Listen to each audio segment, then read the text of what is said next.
இன்னொரு விஷயமும் நான் இங்க சொல்லணும். இன்னைக்கு நம்ம தமிழ்நாடு கவர்மெண்ட் இருக்கிற அந்த நிலைமையை பத்தி நான் உங்ககிட்ட நான் சொல்லணும். கிட்டத்தட்ட 10 லட்சம் கோடிக்கு மேல கடன் வாங்கி வச்சுட்டு போயிருக்கிற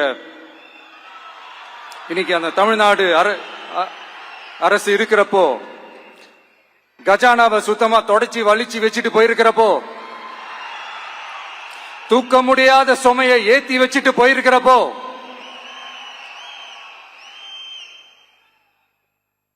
அப்படிப்பட்ட ஒரு நிலைமையில தான் இந்த பொறுப்பை நம்ம கையில் எடுத்திருக்கிறோம். உடனே நீங்க நினைக்கலாம், என்னடா இவர் ஏதோ பொறி வச்சு பேசுறாரா அப்படின்ட்டு. அப்படிலாம் எதுவுமே கிடையாது. உள்ள போய் பார்த்தா தான் தெரியும் எது எந்த நிலைமையில இருக்குன்னு, என்ன இருக்கு என்ன இல்ல, எது எந்த நிலைமையில இருக்கு எது எந்த நிலைமையில இல்ல. சோ அதையெல்லாம் பார்த்துட்டு உங்களுக்கு ஒரு வெள்ளை அறிக்கையா அதை வெளியிடணும்னு நான் நினைக்கிறேன். ஒரு டிரான்ஸ்பரண்டான ஒரு கவர்மெண்டா, அதாவது இன்னைக்கு நம்ம தமிழ்நாடு கவர்மெண்ட் இந்த நிலைமையில தான் இருக்கு அப்படின்றத உங்ககிட்ட சொல்லிட்டு I just want to take it forward from there. அதைத்தான் நான் முதல்ல செய்யணும்னு நினைக்கிறேன். தமிழ்நாடு பொறுத்த வரைக்கும் இப்ப யாரையாவது போய் ஏதாவது சந்திக்கணும் அப்படின்னா இந்த மூஞ்ச மூடிக்கிட்டு போய் சந்திக்கிறதோ,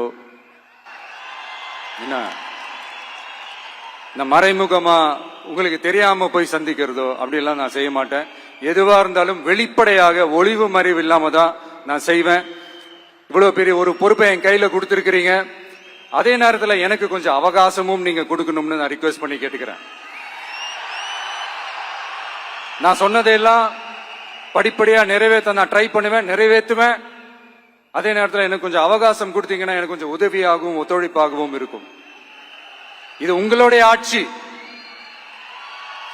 பெண்கள் பாதுகாப்பை ரொம்ப ஸ்ட்ரிக்டா வச்சிருப்பேன்.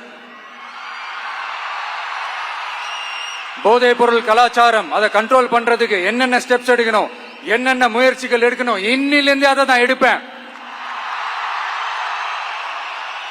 நம்ம பசங்களை அதுல இருந்து காப்பாற்ற வேண்டியது நம்ம அரசனுடைய பொறுப்பு.